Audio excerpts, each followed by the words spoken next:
صحابہ کرام کے دور میں اگر جشن منانا اس طریقے سے جلوس اور ساری شکلیں نہ تھی، ہم کرتے ہیں تو وہ کیوں نہیں کرتے تھے؟ ہم کرتے ہیں تو وہ کیوں نہیں کرتے تھے؟ یہ ایک سوال آخری ذہن میرا جاتا ہے، اس نقطے کو اچھی طرح سمجھ لیں، یاد رکھ لیں کہ ایک ہوتا ہے ہر مسئلے کی اصل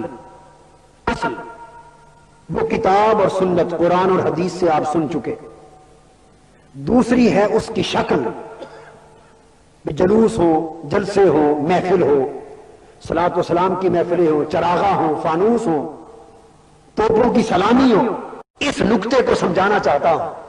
بے شک کئی کام ایسے جو پہلے زمانوں کا رواج نہ تھا، آج ہے، مگر اس لیے کہ ان چیزوں کا وجود نہ تھا، پہلے ان چیزوں کی رسم نہ تھی، ان چیزوں کا رواج نہ تھا۔ کیسے رواج نہ تھا اس کی مثال سمجھے۔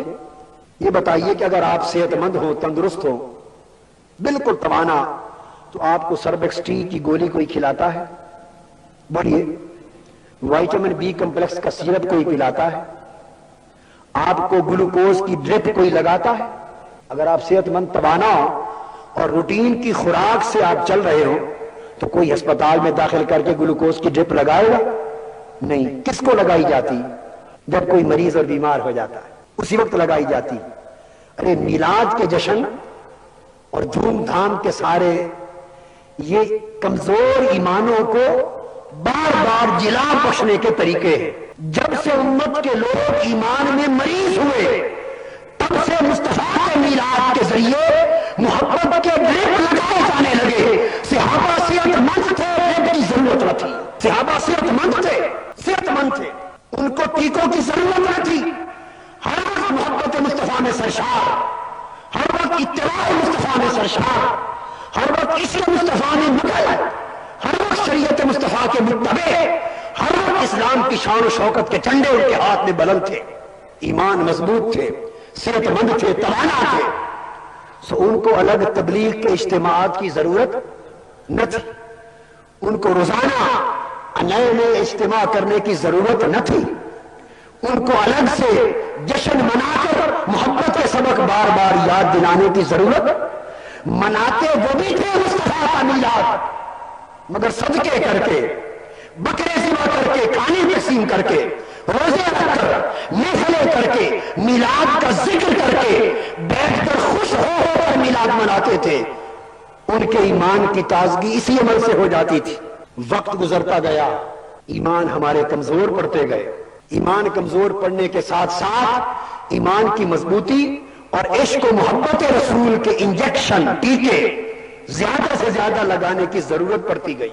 اس کے لیے علماء امت نے خیر کے دائرے کے اندر ہوا واللہ ہوا خیر، خدا کی قسم ہے یہ خیر اور نیکی کا کام۔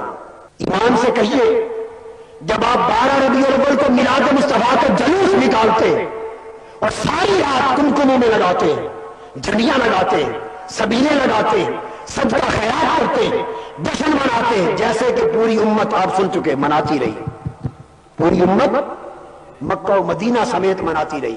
جب آپ مناتے ہیں، صبح زرق برق نئے لباس پہنتے ہیں، بچوں کو لیتے ہیں اور باوضو ہو کر میلاد مصطفیٰ کے جلوس میں نکلتے ہیں، محفلیں کرتے ہیں، درود و سلام پڑھتے ہیں۔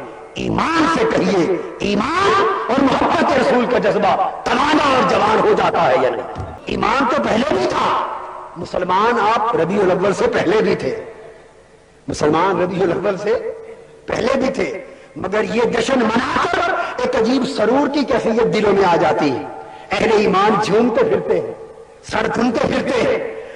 یاد تو پہلے بھی تھے آقا دو جہاں، مگر میلاد کی محفلوں میں سیرت کے ذکر سن کر، ولادت کے واقعات سن کر، نعت مصطفیٰ سن کر، حسن و جمال مصطفیٰ کے تذکرے سن کر، آقا کی پیچ دار جسم و زلفوں کی باتیں سن کر، میرے مصطفیٰ کے نورانی چہرے کی بات سن کر، مدینہ کے گلی کوچوں کی بات سن کر، یہ خوبصورت رنگی کمکمے لگا کر، میلاد کے جلسے چلو کر کے ایک عجیب سرور پیدا ہو جاتا ہے، ایک قید پیدا ہو جاتا ہے، محبت مصطفیٰ مچلنے لگتی ہے، ایمان تازہ ہو جاتا ہے۔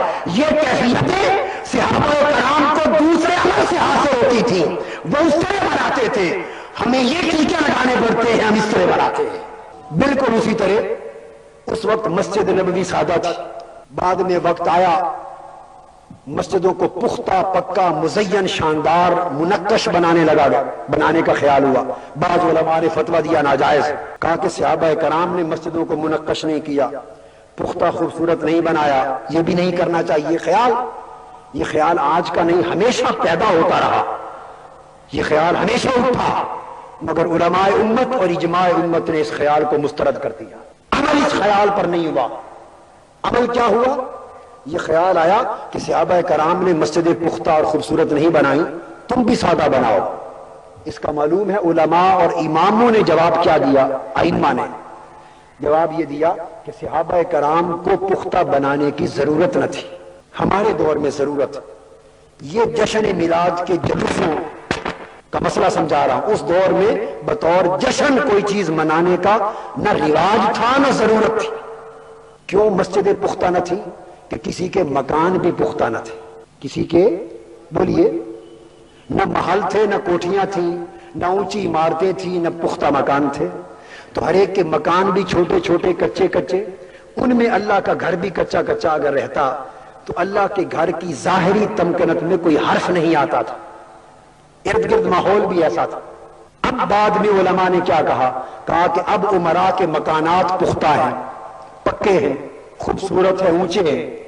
اب جب لوگوں کے مکانات پختہ بن گئے، ان میں مسجد اللہ کا گھر کچا رہے اور سادہ رہے تو دیکھنے میں ظاہری طور پہ کمتر دکھائی دے گا۔ اس لیے اب لازم ہو گیا ہے کہ اللہ کا گھر بھی اسی شان و شوکت کے ساتھ خوبصورت بنایا جائے جس طرح باقی گھر ہیں، بلکہ ان سے بھی خوبصورت۔ تو جس اصول کے تحت آپ نے آج مسجدوں کو خوبصورت بنانا جائز رکھا اور صحابہ کے دور میں اس کی ضرورت نہ تھی، اسی طرح آج میلاد مصطفیٰ پر عظیم الشان جشن اور عید منانا آج کی ایمانی ضرورت ہے، پہلے دور کی یہ ضرورت نہ تھی۔ کیوں؟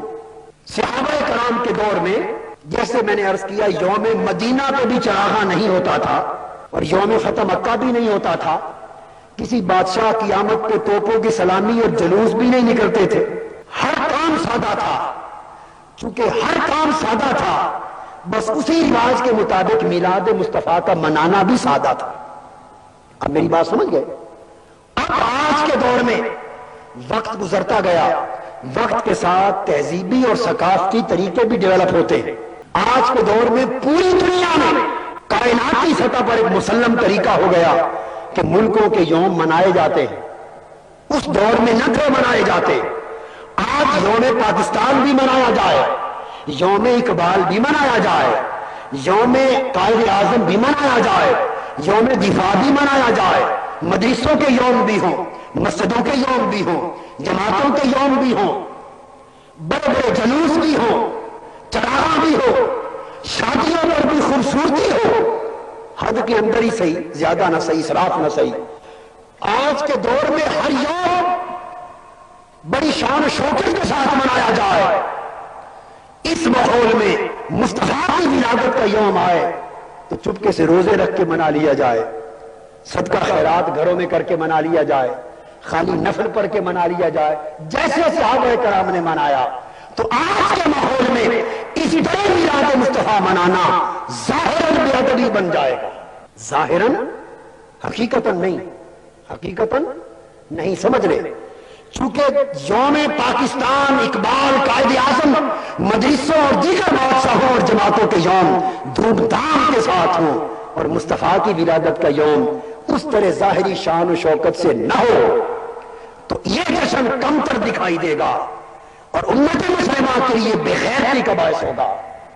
امت کے لیے لازم ہوا کہ جب آج امت ہر یوم بڑی عظمت اور شان و شوکت اور تمکن کے ساتھ مناتی ہے، ایسے حالات میں لازم ہے کہ جب ولادت مصطفیٰ کا یوم آئے تو اسے ایسے جشن کے طور پر منایا جائے کہ دنیا کے سارے جشن ایک طرف اور میلاد مصطفیٰ کا جشن ایک طرف، ساری دنیا کا چراغا ایک طرف اور میلاد مصطفیٰ کا چراغا ایک طرف، ساری دنیا کے یوموں کی خوشیاں ایک طرف اور میلاد مصطفیٰ کے دن کی خوشی ایک طرف۔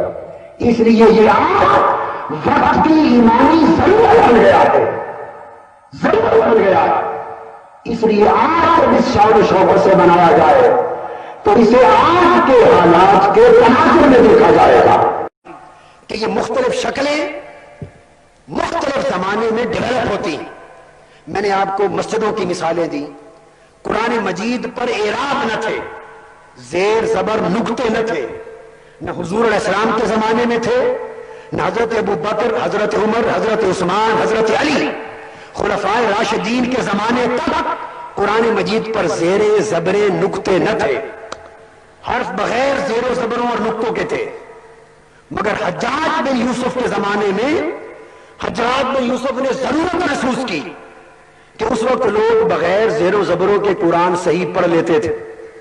اب نئے نئے لوگ داخل اسلام ہوئے، ان کی زبان عربی نہیں، ممکن ہے بغیر زیر زبر کے قرآن پڑھے تو غلطی کر جائیں، لہذا اب لوگوں کی ضرورت ہے، زیر زبریں لگا دی. تو تھا نیا کام. اگر صحابہ چاہتے تو زیر زبریں لگا سکتے تھے کہ نہیں؟ بولیے. اور حضرت عمر فاروق کے زمانے میں ایران فتح ہوا یا نہیں؟ ایران کی زبان عربی نہ تھی، کیا تھی؟ فارسی تھی. عربی زبان نہ تھی. ان کی ضرورت تھی کہ زیر زبر لگائی جائے، مگر اس ضرورت کے باوجود خلفائے راشدین نے نہ لگائی. عراق فتح ہوا، ان کی ضرورت تھی زیر زبر لگائی جائے، ان کی زبان عربی نہ تھی مگر نہ لگایا. روم فتح ہوا، ان کی ضرورت تھی کیونکہ ان کی زبان عربی نہ تھی، زیر زبر لگائے جائیں، مگر خلفائے راشدین اور صحابہ کرام نے نہ لگایا. تو جو کام تمام صحابہ نے نہ کیا وہ حجاج بن یوسف نے کیا، اور آج تک امت کا اس پر عمل ہے. کیوں؟ کہ اچھا کام تھا. تو آپ نے دیکھا کہ قرآن کے زیر و زبر تک بعد میں لگے ہم نے قبول کر لیا، کیونکہ نئے وقتوں کے لوگوں کی ضرورت ہے. مسجدیں پختہ خوبصورت بنی، ہم نے قبول کر لیا کہ نئے حالات اور تقاضوں کی ضرورت ہے. یوم منائے گئے، اجتماع منائے گئے، مسجدوں میں لاؤڈ اسپیکر لگے، منقش ہوئی، سارے کام ہوئے، اس لیے قبول کر لیے کہ آج کی امت کی ضرورت ہے، پہلے ضرورت نہ تھی. جس طرح یہ اصول ہر نئے شروع ہونے والے اچھے اور بڑے کام پر اپلائی ہوا، اسی طرح میلاد مصطفیٰ کی خوشی حکم قرآن ہے، آپ سن چکے، حکم حدیث ہے، آپ سن چکے، سنت رسول ہے، آپ سن چکے. حکم رسول ہے کہ ابو ہریرہ پیر کے دن روزہ رکھ کے یہ میری ولادت کا دن ہے، تو دن منانا سنت سے ثابت ہو گیا. مگر اس دور طریقہ اور تھا. زمانہ گزرتا گیا، امت نے ضرورت محسوس کی کہ جس طرح تہذیبی اور ثقافتی حالات بدل رہے ہیں اور لوگ دیگر یوم تو اس کو احتشام سے مناتے ہیں، اس لیے میلاد مصطفیٰ کا جشن سارے ایام سے بڑھ کر عظیم تبکرت کے ساتھ منایا جانا چاہیے. بس یہی ضرورت شرعی ہے، یہی ضرورت شرعی ہے، یہی حکمت دین ہے، یہی غیرت ایمانی کا تقاضا ہے، اور یہ غیرت و حمیت امت مسلمہ کا تقاضا ہے.